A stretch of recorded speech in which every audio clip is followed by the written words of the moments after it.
Bonjour à tous, chers auditeurs, bienvenue dans ce nouvel épisode des podcasts de Contrepoint.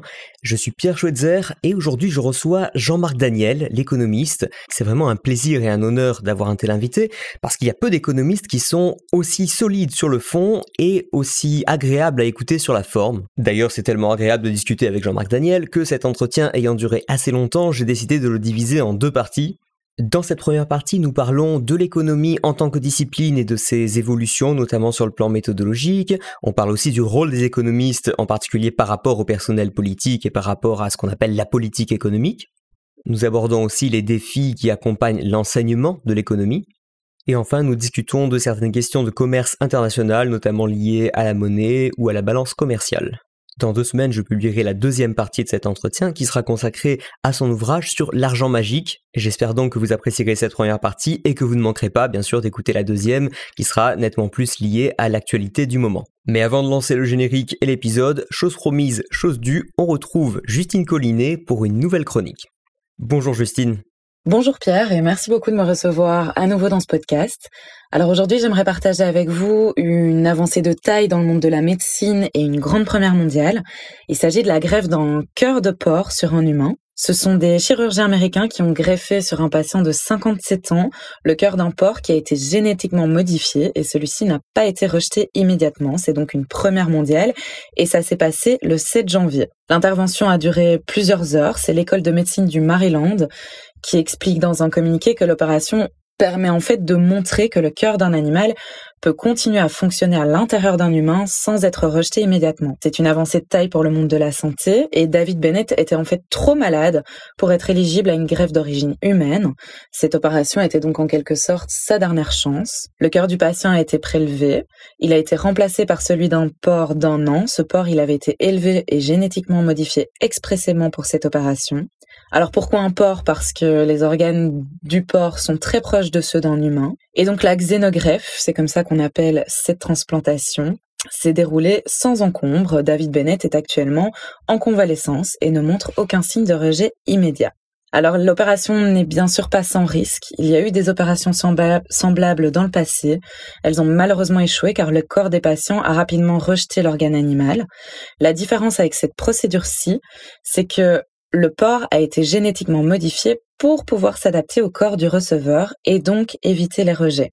En octobre 2021, une équipe de chercheurs new-yorkaises avait réussi à transplanter le rein d'un porc à un humain sans que son corps ne le rejette. Ce type d'opération engendre toujours un débat sur la question éthique de la procédure ainsi que sur les droits des animaux, mais cette greffe de cœur porcin pourrait à long terme venir au bout de la pénurie d'organes. Si David Bennett survit à l'opération et qu'elle est un succès sur le long terme, ce type d'intervention pourrait littéralement révolutionner le monde médical. Si cette première mondiale s'avère être concluante, nous aurions à l'avenir la technique nécessaire pour disposer d'organes génétiquement modifiés et ce progrès pourrait permettre de customiser en quelque sorte des organes pour les transplanter à des patients. Aux États-Unis, il y a plus de 6000 personnes qui meurent chaque année en attente de reins, de cœur ou de poumons. On ne dispose pas d'assez d'organes humains pour aider tous ces malades. Et cette greffe représente une véritable lueur d'espoir pour ces milliers de malades qui sont inscrits sur des listes d'attente qui sont interminables aux 4 coins du monde. Alors on n'arrête pas le progrès et il est bon de voir que même en temps de crise sanitaire,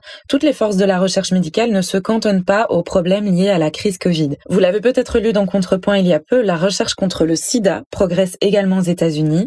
Ça nous montre qu'il n'y a pas que le Covid dans la vie, que l'innovation et le progrès médical ne doivent pas se mettre en pause le temps de l'épidémie. Alors petit bémol, comme le fait remarquer le professeur Olivier Bastien, c'est qu'après la crise de l'épidémie des vaches folles, les programmes de recherche ont quasiment été arrêtés en France. Il est impératif que la France et que l'Europe de manière plus générale se réveillent, qu'elle commence à encourager la recherche, la science, le développement. En tout cas, on espère évidemment que David Bennett se remettra avec succès de cette opération et qu'il n'est au final que le premier d'une longue liste de patients qui pourront enfin recevoir une greffe. Merci beaucoup Justine pour cette chronique. Décidément, on n'arrête pas le progrès et c'est toujours un plaisir de t'en entendre parler. Nos auditeurs peuvent donc te retrouver au mois de février pour une prochaine chronique. Si vous aimez les interventions de Justine, n'hésitez pas à nous le faire savoir à l'adresse qui est indiquée en description ou encore en commentaire de l'article sur Contrepoint. Et maintenant, place à la première partie de cet entretien avec Jean-Marc Daniel. Je vous retrouve juste après.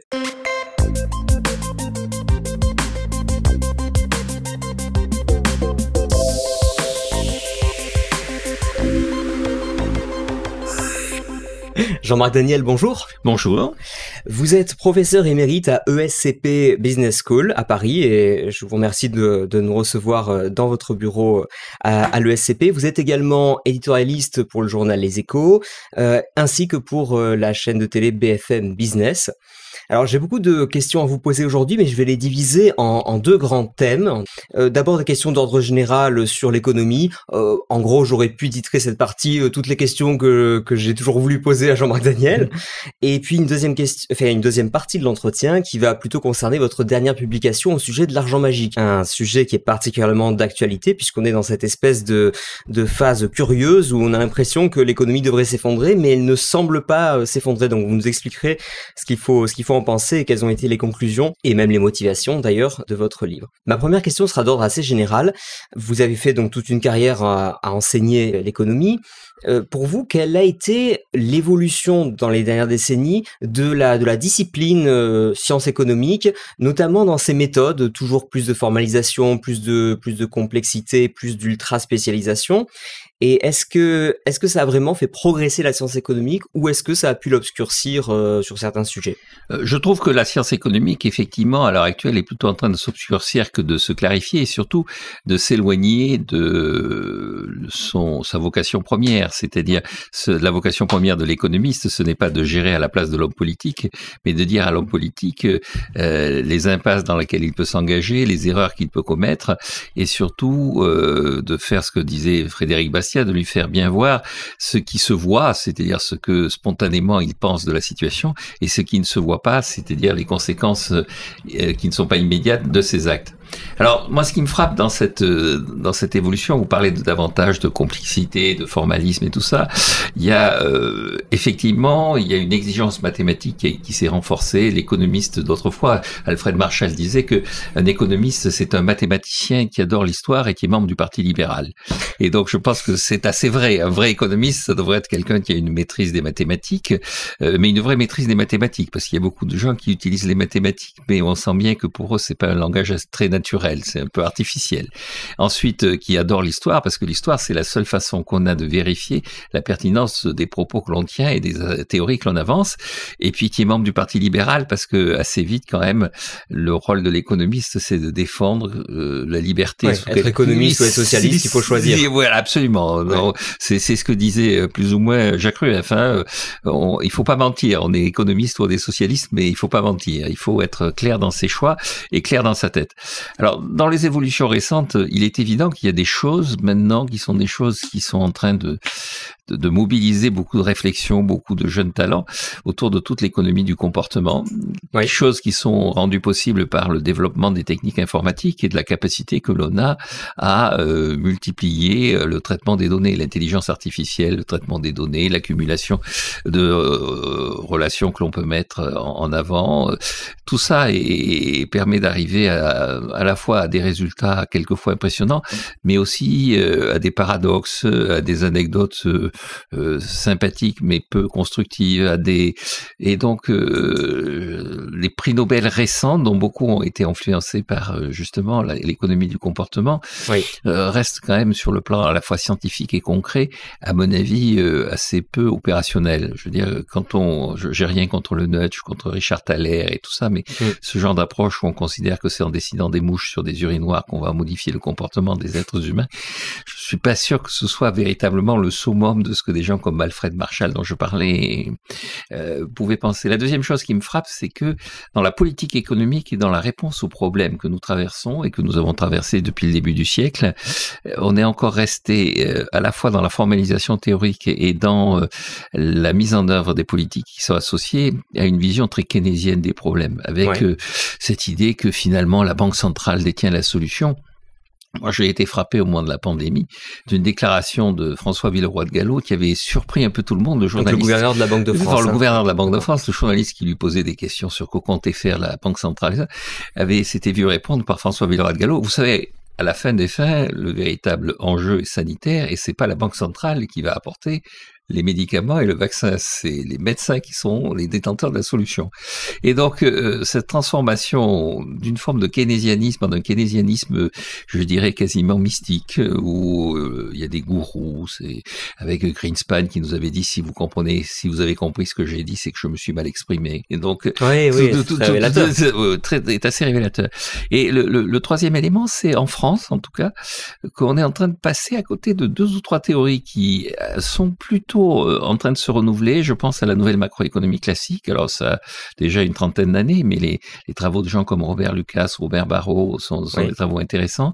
Et puis alors, il y a la percée aux États-Unis de la théorie monétaire moderne. Oui. Dont je ne partage pas les conclusions, mais il y a une construction intellectuelle qui est d'autant plus redoutable qu'elle est assez cohérente. Et donc, je trouve qu'en France, on ne prend pas assez d'intérêt à suivre ce que racontent des gens comme Stéphanie Kelton, Marc Lavoie, qui est un Canadien, mais qui est un francophone dont on pourrait lire les écrits.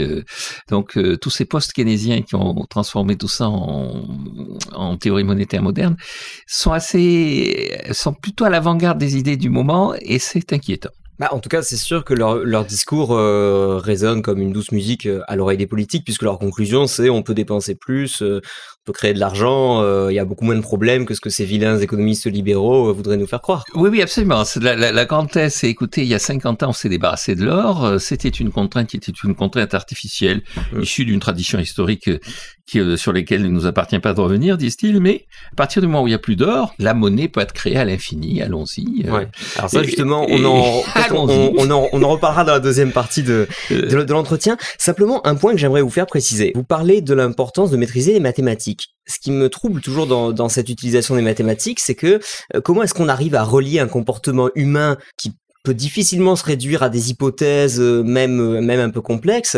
Je comprends qu'on peut mettre en équation des comportements dans leurs grandes lignes, mais ensuite est-ce que pour y construire des édifices à partir de ça, est-ce que les hypothèses ne sont pas trop faibles au départ? Est-ce qu'on ne prête pas trop aux hypothèses qui servent ensuite à développer des modèles mathématiques? Ce dont il faut se méfier, c'est effectivement une construction, une méthode qui soit purement du syllogisme, c'est-à-dire on retrouve à la sortie ce qu'on a mis à l'entrée, mais formulé différemment avec des équations et non plus des termes littéraires. Mais je pense, alors c'était un des système de recherche de Tim Bergen, qui était un des 2 premiers prix Nobel d'économie, et il avait beaucoup réfléchi à la méthode, et il disait l'avantage du langage mathématique, c'est de permettre d'avoir une plus grande clarté à la fois dans le mode d'expression et dans le déroulement du raisonnement. Mais il ne faut pas non plus sombrer dans l'histoire. Alors il reprenait l'image du lampadaire chez Keynes, c'est-à-dire on cherche les clés sous le lampadaire, on sait très bien qu'elles sont pas là, mais c'est le seul endroit où il y a de la lumière. Exactement, et donc si on veut voir quelque chose, on va à l'endroit où il y a de la lumière, alors qu'on sait qu'on est à côté du problème. Alors, je pense qu'il faut avoir une vision double des mathématiques. D'abord, il y a toute la partie qui se rattache à la partie économie du comportement, toute la partie un peu expérimentale, qui est la statistique. Et donc, en fait, j'aimerais vraiment... est-ce qu'il faut faire une distinction forte entre la statistique et les mathématiques? Puisque la statistique, ça, je pense que tout le monde comprend instinctivement que si vous voulez mesurer la croissance ou je ne sais quelle autre chose, il faut bien manier des indicateurs. Donc, d'accord. Oui, je pense que la statistique a fait d'énormes progrès, d'abord dans sa capacité de calcul, dans la puissance de calcul des machines maintenant des ordinateurs, et puis ensuite, y compris dans sa mode de théorisation, c'est-à-dire là maintenant les statisticiens ont développé les tests, les techniques de mathématiques pures, de traitement des séries temporelles.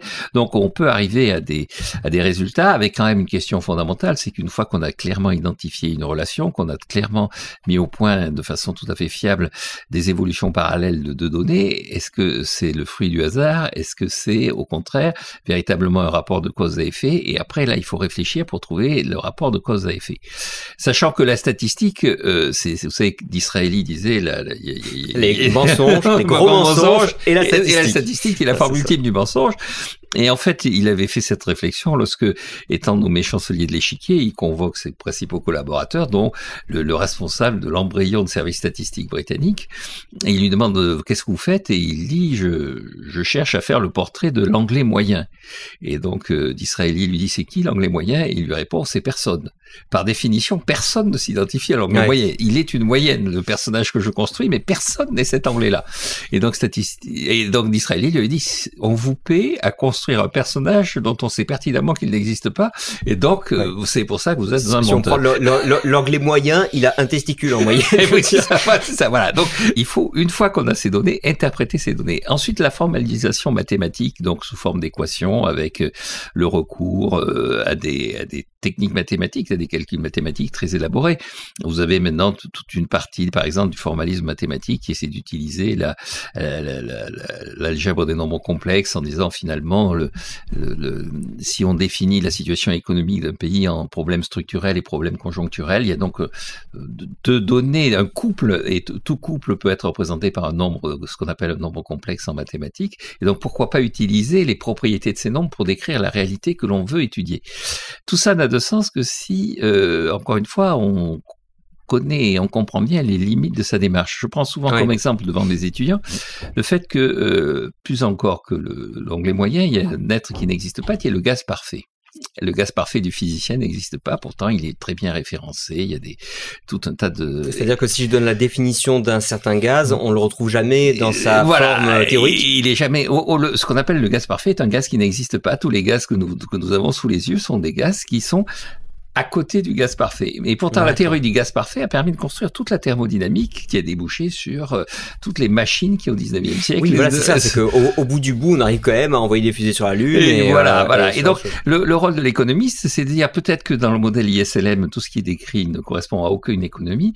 Néanmoins, on doit pouvoir tirer de ce modèle de façon compréhensible, à partir d'une réflexion sur ce que l'on a fait, des recommandations de politique budgétaire. Et donc, formaliser, donc je prends ISLM parce que c'est des équations des droites et tout ça, formaliser tout ça de façon mathématique, ça permet d'y voir plus clair et ça doit déboucher sur des recommandations. Là où je vous rejoins, c'est qu'il y a de plus en plus de gens qui considèrent que la beauté des mathématiques et le nombre de gens susceptibles de les comprendre fait la force et la pertinence de leur démarche. Oui, plus on est hermétique, plus on est savant. Voilà, absolument. Vous savez, c'est la grande plaisanterie.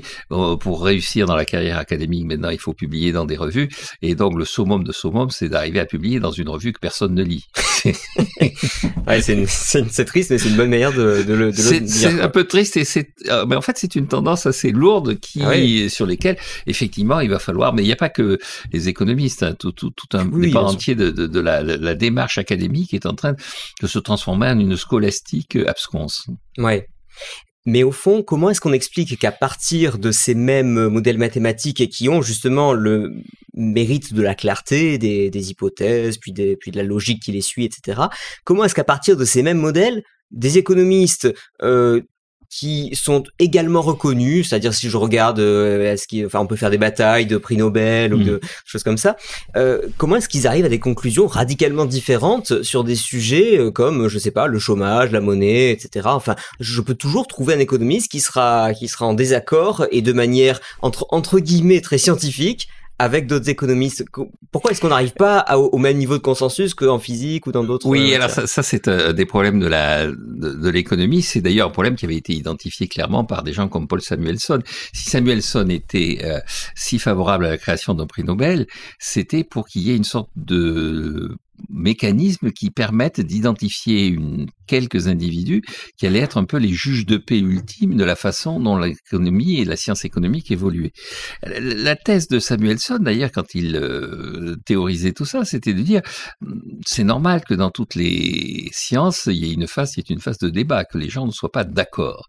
Mais après, il arrive un moment où effectivement, à la fois l'expérience, la réflexion, les échanges permettent d'arriver à une forme de consensus.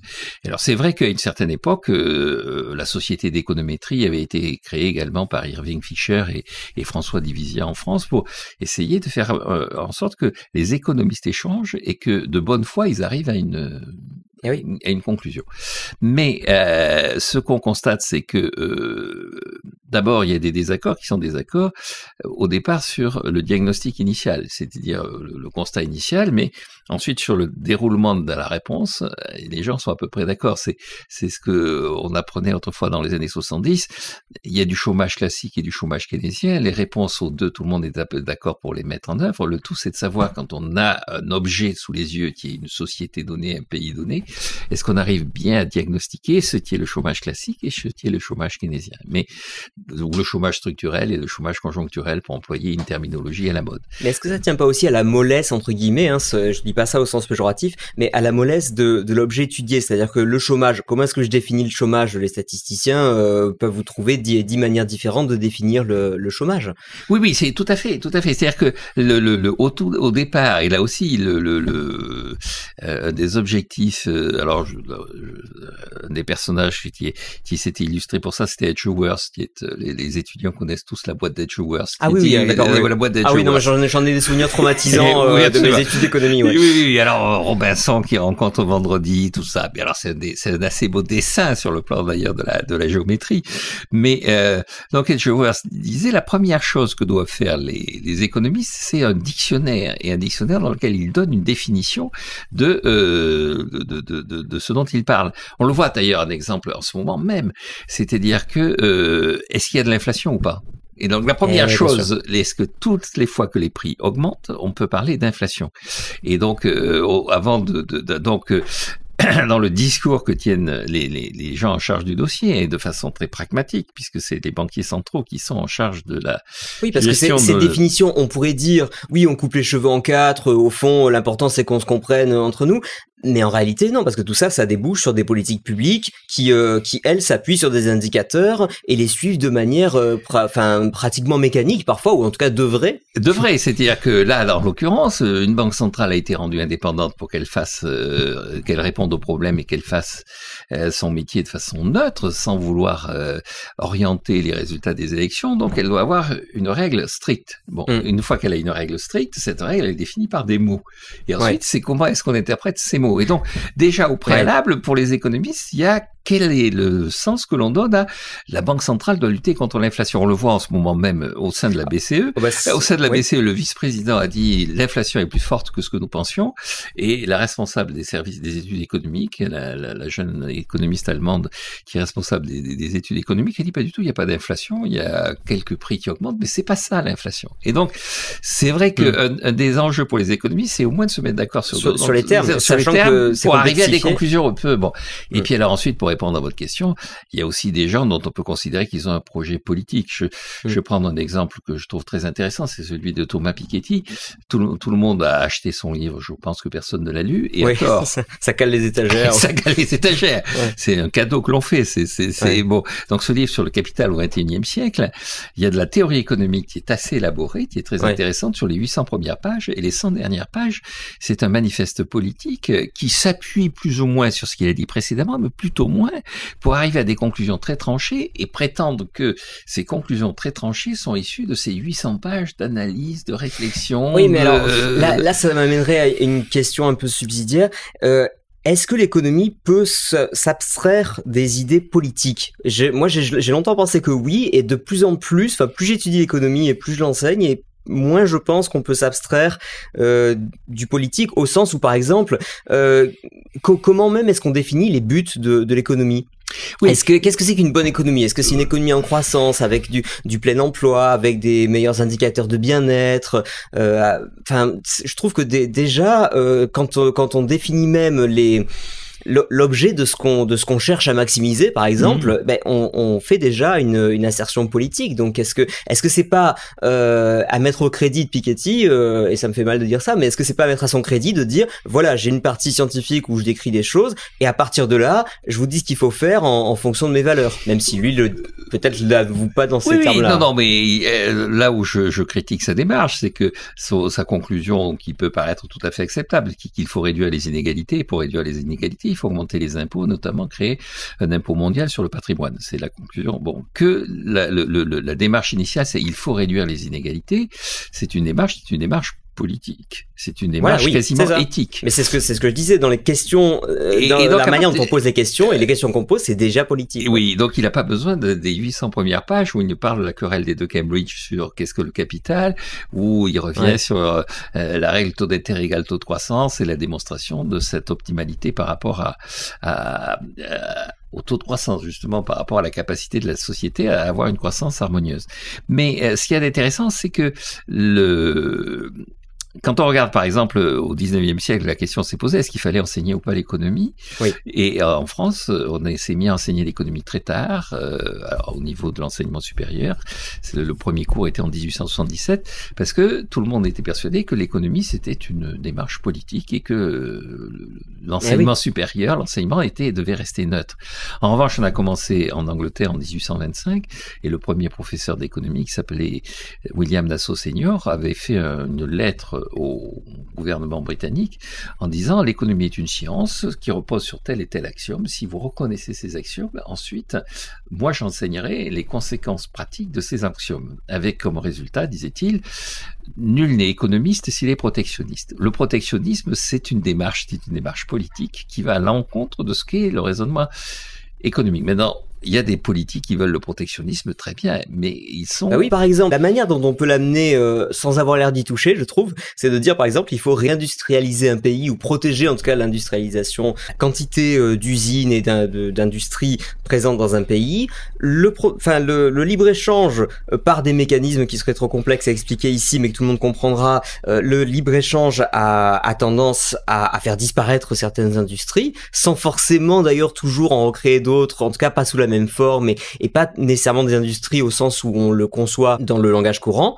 Et donc, si le protectionnisme est un outil pour maintenir les industries et qu'on accepte assez volontiers que c'est bien de maintenir les industries, voilà, c'est QFD, il faut faire du protectionnisme. Oui, absolument. Mais alors, c'est une démarche politique. Je vais, là aussi, souvenez-vous de deux choses. La première, c'est quand Tony Blair passe à Paris, à l'époque où il vient d'être nommé Premier ministre, et Lionel Jospin vient de gagner les élections. Et donc, Tony Blair est convié à l'Assemblée nationale. Jospin fait un discours d'accueil en lui rappelant que lui, Jospin, il est socialiste, qu'il a des valeurs de gauche, tout ça, etc. Donc, il insiste beaucoup sur le fait qu'il va mener une politique économique de gauche. Et Tony Blair répond, il n'y a pas de politique économique de gauche, il n'y a pas de politique économique de droite. Il y a ceux qui réussissent et ceux qui échouent. Et le critère de savoir si on réussit ou on échoue, c'est dans la définition des objectifs. Et voilà. Vous définissez des objectifs, mais ça c'est le politique. Et l'économiste, lui, il va vous dire, si vous voulez atteindre cet objectif, alors, en revanche, voilà ce qu'il faut faire et voilà ce qu'il faut éviter. Et donc, je crois que c'est un travail assez subtil pour les économistes, mais d'être capable de dire clairement, là, on prend pas position. En revanche, si vous faites ça, vous allez dans le mur, ou si vous faites ça, vous allez complètement réaliser l'objectif que vous vous assignez. Concernant le protectionnisme, ce que je trouve intéressant, c'est que, effectivement, vous prenez des gens aussi divers que Tobin, par exemple, qui était supposé être des inspirateurs de l'aile gauche. Il est connu par le grand public pour la taxe qui porte son nom et qui a renié lui-même, je crois. Voilà, absolument. Il a fini par dire, écoutez, je n'ai rien à voir avec les gens qui se réclament de moi pour deux raisons. D'abord, c'est des casseurs de carreaux, ils font des émeutes. Moi, je considère qu'on ne doit pas se comporter comme ça, indépendamment de toute référence sur le plan économique. Et en outre, je suis économiste, donc je suis contre le protectionnisme. Et donc, leur volonté de fermer les frontières, de préserver l'appareil productif, c'est anti-économique. Et donc, je ne peux pas être d'accord avec ça. Et vous prenez Paul Krugman aussi, qui est un économiste dont se réclame beaucoup la gauche, une certaine gauche assez protectionniste et tout ça. Il a écrit un livre dont le titre a été traduit par La mondialisation n'est pas coupable. Et il commence en disant, écoutez, il y a une chose sur laquelle tout le monde est à peu près d'accord, c'est que si on veut de la croissance, si on veut du pouvoir d'achat, si on veut améliorer la condition des gens, il faut faire du progrès technique. Tout le reste, c'est des mensonges, c'est des improvisations. Est-ce que le Krugman de 2021 serait d'accord avec le Krugman des années 80-90? Oui, c'est ça aussi, non? Je pense. Mais alors après, si vous voulez, il y a le Krugman, et c'est là toute l'ambiguïté, y compris d'ailleurs toute la condamnation que l'on peut faire de certains comportements de certains individus. C'est-à-dire, il y a le Krugman éditorialiste, il y a le Krugman qui donne des cours, et donc qui, donnant des cours, se sent obligé de parcourir, d'accepter et de recevoir l'onction du milieu universitaire, donc de se soumettre à un certain nombre de règles. possible. Et puis, il y a le Krugman qui fait de la recherche, il y a de Krugman qui se pose des questions sur son utilité, il y a de Krugman qui effectivement arrive à des conclusions qui sont à peu près les conclusions que partagent la grande majorité des économistes.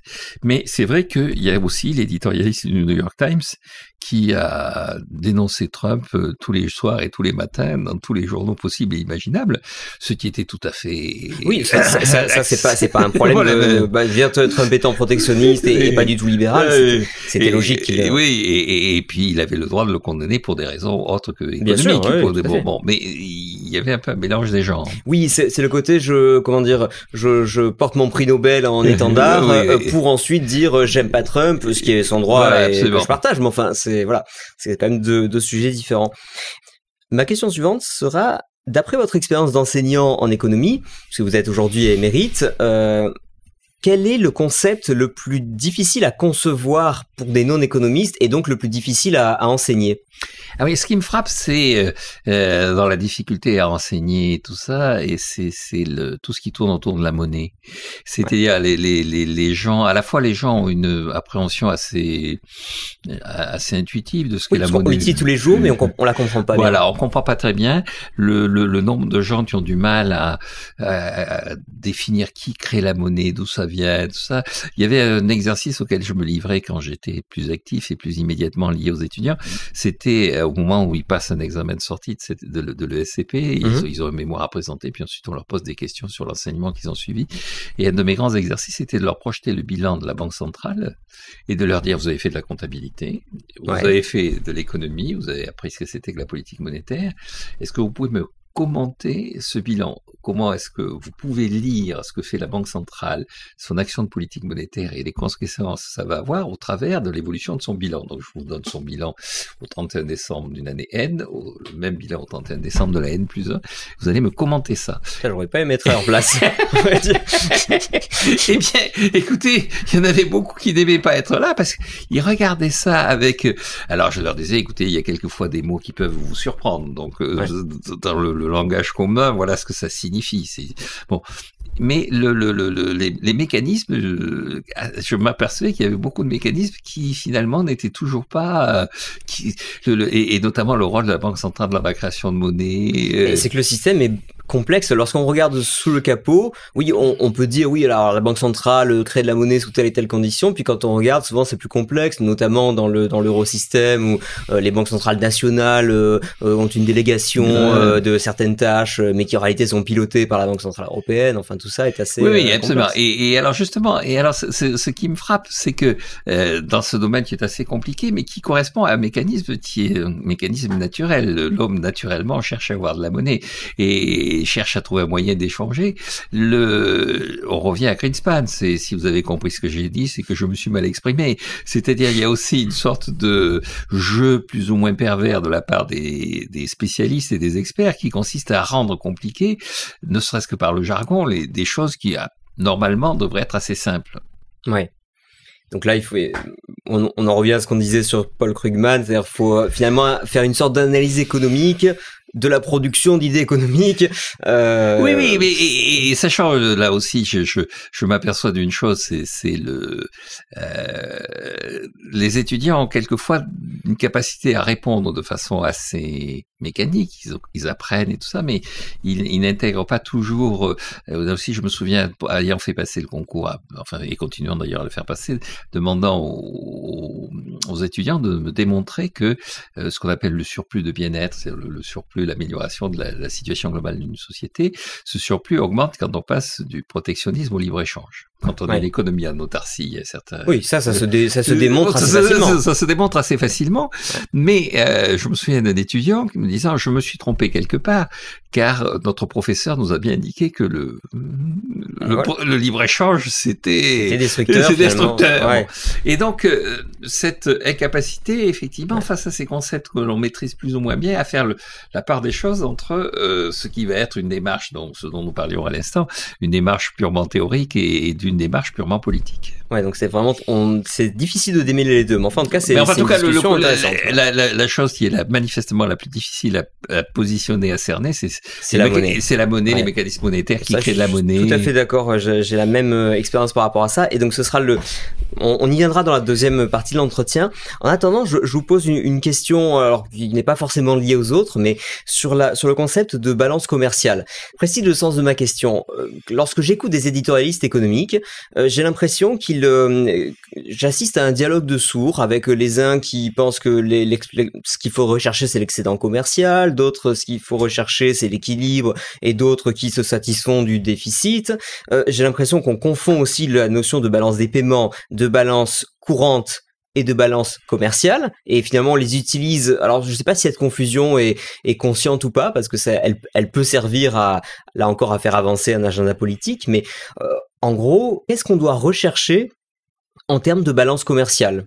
Alors, ce qui est frappant, et là où je reviens sur ce que vous dites, c'est qu'effectivement, les gens ont du mal à faire le tri entre les différents déficits que l'on leur annonce. Et là aussi, lorsqu'on demande à des spécialistes, ou en tout cas des gens qui suivent l'actualité économique, de lire la balance des paiements courants publiée, la balance des paiements, l'ensemble du document publié de façon régulière par la Banque de France, il y en a beaucoup qui comprennent pas pourquoi les moins sont à tel endroit. Enfin bon. Oui, le côté débit, crédit. Des débits, crédits. Et le simple choix d'ailleurs des signes, parce que moi j'avais créé un document à ce sujet. Enfin, c'est vrai que finalement, quand on dit déficit, forcément tout de suite on a une idée négative. Alors que si on dit, ça veut dire que vous avez reçu plus de produits en échange que ce que vous-même avez envoyé à l'étranger par ailleurs, tout de suite, ça sonne différemment. Voilà, absolument. Et donc, je pense que dans tous ces débats, il y a plusieurs niveaux qui jouent. Il y a un premier niveau qui est un niveau un peu, je dirais, simple, basique, qui est un niveau sur le commerce extérieur, la balance commerciale, on échange des biens et des marchandises, et donc il faut équilibrer. Alors ça, c'est la vision un peu, je dirais, un peu basique que nos hommes politiques aiment bien. Mais il faut équilibrer, ça s'équilibre tout seul normalement. C'est ça que j'ai du mal. Alors à la fin des faits, la balance des paiements s'équilibre, les comptes extérieurs s'équilibrent, mais la balance commerciale. Même la balance commerciale. À la fin des faits, à long terme. À long terme, oui, mais instantanément. Donc vous avez un ministre du commerce extérieur dans ce pays, et ce brave garçon vient régulièrement sur les plateaux de télévision dire oh là là ça va pas et on n'est pas assez compétitif. Le mot suivant, c'est on n'est pas assez compétitif, avec tout ce que ça peut avoir d'inquiétant pour les salariés, parce que la seule façon qu'on ait trouvé pour répondre à ça, c'est de baisser les salaires, soit les salaires directs, soit les salaires indirects, en mettant en plus ou moins en cessation de paiement progressive la sécurité sociale. Donc, ça c'est pour moi le véritable enjeu dans les relations extérieures, c'est que effectivement, c'est une équation que je mets très souvent en avant, qui est une équation comptable, je cite assez souvent d'ailleurs dans un débat où j'étais avec Philippe Martin, le président du CAE, qui est du Centre d'analyse économique et qui est par ailleurs professeur à Sciences Po. Et alors il y avait quelqu'un qui me titillait sur le fait que j'associais l'épargne au déficit extérieur, et donc il s'était mêlé dans le débat en disant mais on ne plaisante pas avec les équations comptables. Il y a une nécessité comptable qui est une nécessité qui fait qu'un pays qui est en déficit de balance des paiements courants est un déficit est un pays qui n'épargne pas assez. Et je crois que dans tous ces éléments, toutes ces façons d'interpréter les différents résultats autour de nos relations avec le reste du monde, le véritable enjeu, c'est d'avoir conscience de ça. C'est-à-dire qu'un pays qui est en déficit de sa balance des paiements courants manque d'épargne. Alors, manque d'épargne, pas forcément privé. Le cas de la France est typique. C'est-à-dire, les Français, d'abord, sont persuadés d'être très épargnants. Et on leur a dit qu'ils avaient encore surépargné. Oui, un surplus d'épargne. On a trop d'épargne. On a trop d'épargne. Alors qu'on n'a jamais eu autant de déficit extérieur. Pourquoi? Parce que l'État, lui, est extrêmement en déficit. Et donc, cette épargne privée n'arrive même pas à compenser l'épargne, la désépargne publique. Et donc, c'est ça. Et ça traduit quoi? Quand on dit on manque d'épargne, ça traduit grosso modo que le pays vit au-dessus de ses moyens, comme le disait Raymond Barre. Ouais. Mais est-ce qu'il n'y a pas deux cas très différents? C'est celui des États-Unis, parce que tout le monde accepte les bons du Trésor américain, et que au bout du bout, on se dit, au moins c'est assis sur l'économie américaine, qui est encore considérée comme la plus stable, la plus solide, et qui est qui a aussi la marine américaine qui peut aller intervenir un peu partout au bout du bout. Donc il y a une situation pour les États-Unis où effectivement ça permettait à Milton Friedman de dire mais c'est génial, regardez, on a tout le temps du déficit, mais finalement c'est bien, on reçoit plus que ce qu'on a en échange. est-ce que la situation est pas très différente pour n'importe quel pays qui a une monnaie qui n'est pas monnaie de réserve de tous les autres, quoi? Ah, c'est évident. C'est-à-dire il y a au niveau mondial maintenant, il y a 3 types de pays. Il y a les États-Unis qui vivent clairement au-dessus de leur moyenne, tout en disant que grâce à ça, ils sont les clients de la planète, que c'est grâce à eux que la planète trouve des débouchés, que tous les pays ont pu se développer. C'est toute une théorie. Ça veut dire que dans le même temps, les Chinois, eux, par exemple, et une partie de l'Asie, exportent beaucoup de produits et finalement acceptent du papier en échange, hein, pour le simplifier grossièrement. Mais pourquoi est-ce qu'ils font ça? C'est-à-dire, en fait, qu'ils renoncent à une quantité de bien-être qui pourrait toucher leur population. Est-ce qu'ils le font pour des raisons stratégiques? Est-ce que l'idée, c'est par exemple de dire maintenant on vous tient parce que vous savez les États-Unis, parce que on peut balancer la dette qu'on détient sur les marchés et vous faire couler d'un point de vue budgétaire, ou est-ce que c'était... Non, parce que ce dont ont bien conscience ces pays, c'est que si la dette qu'ils détiennent, ils la mettaient sur les marchés, la Réserve fédérale des États-Unis la rachèterait. Et donc il y a un acheteur structurel, donc ils se retrouveraient avec des dollars, et donc ces dollars, qu'est-ce qu'il pourrait en faire? C'est la vieille formule de Connelly, le secrétaire au trésor de Nixon. Évidemment, les dollars, c'est votre problème, c'est notre monnaie, mais c'est votre problème. Vous vous démerdez avec ça. Une fois que vous les avez. Ouais, mais alors si la Banque centrale américaine les rachète, à ce moment-là, c'est par l'inflation que l'ajustement se fait, quoi. C'est-à-dire donc ils peuvent nous tuer par l'inflation s'ils. Oui et non, non. Le véritable danger, à mon avis, c'est une fois que parce que la Banque de Chine concrètement, si elle récupère du liquide, en sachant que le principal détenteur de dollars maintenant c'est le Japon, et donc la Banque de Chine la Chine est plutôt en train au contraire de puiser dans ses réserves en ce moment. Mais donc le seul véritable danger pour les Américains, c'est si les Japonais convertissent ces dollars de dette publique qui leur donne aucun pouvoir et qui permet aux Américains de vivre confortablement en achat d'entreprises américaines. Et donc ça les Japonais essaient d'avancer discret. Pour en revenir à Donald Trump, il y a un tweet assez célèbre. Il est sur Park Avenue et puis il voit passer des voitures allemandes et il dit il y en a marre de toutes ces voitures allemandes qui creusent notre déficit extérieur. Il faudrait que les Américains se prennent l'habitude de nouveau acheter des voitures américaines. Et la personne qui est à côté de lui, son conseiller, lui dit, et puis vous savez l'hôtel dont nous venons de quitter la salle à manger, là le restaurant, et il est propriété des Japonais. Alors il prend son téléphone et puis il fait un tweet: si les Allemands et les Japonais n'ont pas compris en 1945, nous sommes prêts à repasser le couvert. Façon brutale, très Trump, très très subtil. Mais donc effectivement, le problème pour les États-Unis, c'est que les États-Unis peuvent vivre au-dessus de leurs moyens en disant et en prétendant qu'ils rendent un service à la société, au monde, mais ils ont quand même une limite, c'est que progressivement ils sont rachetés, et pas uniquement leurs dettes publiques, ils sont rachetés par les autres. C'est le pays dont l'avoir extérieur net, si on fait la différence entre ce qu'ils détiennent à l'étranger et ce que les étrangers détiennent dans le pays, il est de moins 80% de leur PIB. C'est-à-dire que l'équivalent de 80% du PIB, enfin la différence entre ce que les étrangers détiennent aux États-Unis et ce qu'ils détiennent à l'étranger représente 80% du PIB. Donc en fait, l'étranger possède déjà en quelque sorte les États-Unis progressivement. Donc ils sont en train de perdre leur souveraineté. Alors ils perdent tout dépend ce que décident d'en faire les étrangers, parce qu'après le but d'un étranger qui possède des choses aux États-Unis, alors en dehors peut-être de considérations géostratégiques, peut-être dans le cas de la Chine, mais pour le reste, c'est de faire de l'argent avec, donc ça peut profiter absolument. C'est d'ailleurs leur grande sérénité, c'est de se dire que finalement, qu'un fonds de réserve, que le fonds souverain norvégien ou que le fonds des retraites du Japon détiennent de la dette publique ou même une partie de Wall Street, c'est pas très grave. Ce qu'ils attendent, c'est pas de se mêler, de s'immiscer dans nos décisions ni économiques ni politiques. Ce qu'ils attendent, c'est qu'il y ait un rendement. Bon, et donc en soi, c'est pas très grave. Le problème, c'est quand effectivement, c'est ce qu'il y avait avec les interrogations sur le Qatar qui veut racheter le port de New York ou des choses comme ça. Quand on rachète des infrastructures. Pourquoi ces gens-là veulent effectivement? Donc, à ce moment-là, les Américains sont obligés d'y regarder d'un peu plus près, et ils sont obligés de le faire de plus en plus, parce que comme il y a de plus en plus de dollars qui sont à la surface de la planète extérieure, ça peut revenir à tout moment. Ça peut revenir à tout moment. Ensuite, il y a un deuxième bloc de pays qui sont les pays qui ont une monnaie qui est une monnaie convertible en dollars, et donc qui peuvent se permettre d'avoir avoir un déficit à certains moments, mais qui sont quand même obligés, s'ils veulent garder la crédibilité de leur monnaie, ils sont obligés de se rapprocher le plus possible de l'équilibre. C'est-à-dire des pays qui ont une monnaie, en tout cas, qui a une paire sur le marché d'échange avec le dollar. Le dollar, en tout cas, qui est échangeable sur le marché d'échange, sans contrôle d'échange. Typiquement, quand on a des euros, on a potentiellement des dollars et réciproquement. Mais c'est pas à cours fixe que ça se fait. Je le dis pour les auditeurs, ça se fait au prix du marché. Au prix du marché, ça évolue tout le temps. Et donc, si on veut éviter qu'il y ait des embardées, une trop forte volatilité, il faut qu'on ait des comptes qui soient à peu près équilibrés. La zone euro, elle a la particularité d'avoir des excédents, mais en son sein, il y a des pays qui sont en déficit, comme la France. Voilà. Et puis, on sait grâce à qui se font les excédents. Et les excédents, ils sont plutôt entre les Pays-Bas, l'Allemagne et ces pays du nord de l'Europe.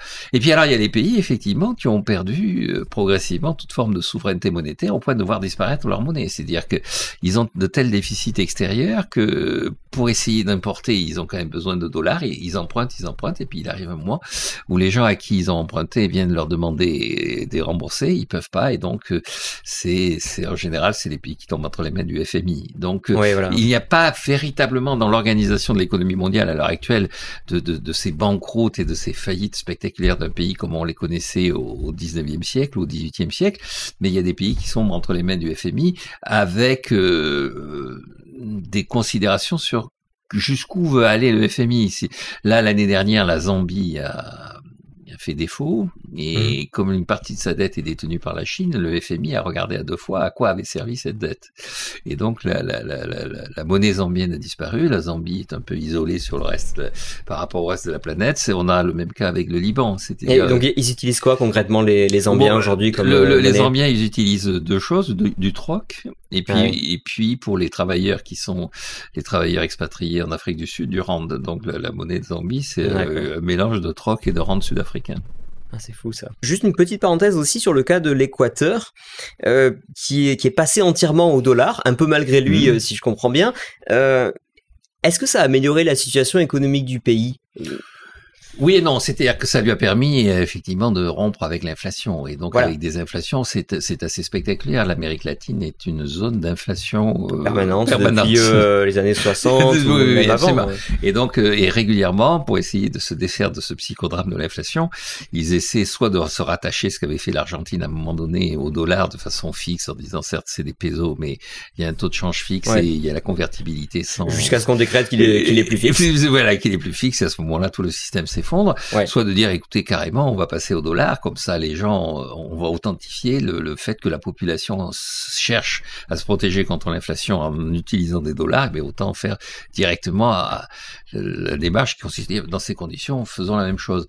On a un peu la même chose en Europe, on ne le sait pas, mais la Bosnie et le Monténégro, quand ils ont acquis leur indépendance, se sont rattachés, donc la Bosnie au Deutschmark et le Monténégro ensuite c'était à l'euro, et donc le problème de tous ces pays, c'est qu'ils les fabriquent pas normalement. Et donc ils sont obligés en permanence donc ça veut dire ils sont très limités dans les importations, par exemple. Donc, en gros, ils vivent de ce qu'ils produisent. Voilà, et ils sont obligés d'exporter plus qu'ils n'importent, comme c'est des pays en général. Alors l'Équateur exporte du pétrole, donc c'est sa capacité, c'est un cas particulier. Donc sa capacité à obtenir des dollars est totalement dépendante de l'évolution du cours du pétrole. Mais est-ce que l'avantage d'avoir changé de monnaie, c'est pas quand même de dire au moins l'individu qui souhaite épargner pour entreprendre, au moins il peut le faire? Ah oui, la véritable force de l'opération, c'est de s'appuyer sur quelque chose qui est crédible, qui est le dollar, et à partir de ce moment-là, de donner une lisibilité à la fois à l'épargnant et puis à l'investisseur. L'investisseur qui a besoin de temps va se dire, effectivement, moi je peux, en utilisant des dollars, je récupérerai des dollars, j'investis des dollars, et donc j'aurai une monnaie qui certes alors c'est vrai pour l'investisseur étranger, mais je parlais même pour l'équatorien, pour par exemple. L'équatorien. Et on lui dit, au lieu d'avoir, je ne sais plus comment s'appelait la monnaie de l'Équateur. C'était le sucré. Oui, exactement. Et donc, qui perdent de leur valeur à raison de 10% par mois et tout ça. Là, vous avez des dollars. Donc, vous pouvez vous projeter dans le temps, et c'est une des caractéristiques de la période que nous vivons. C'est même si on parlait tout à l'heure de définir l'inflation, tout le monde est à peu près d'accord pour dire que les grandes vagues d'inflation que nous avons connues dans les années 60-70 sont derrière nous. Pour un certain temps, l'inflation, ça peut revenir, et donc, le calcul de tout investisseur est facilité parce qu'il sait à peu près le type de fonds qu'il va récupérer et le type de dette qu'il aura à rembourser. D'accord. Voilà, c'est tout pour la première partie de cet entretien avec Jean-Marc Daniel. Merci beaucoup de l'avoir suivi. J'espère surtout vous retrouver pour la deuxième partie de l'entretien dans 2 semaines. En attendant, et comme d'habitude, je vous invite à vous abonner, à partager l'épisode, ça aide toujours énormément pour les audiences. Pensez aussi à aller consulter la description de l'épisode pour aller voir les liens que j'ai insérés en référence à cet épisode. Merci encore pour votre fidélité et à très bientôt pour le prochain épisode.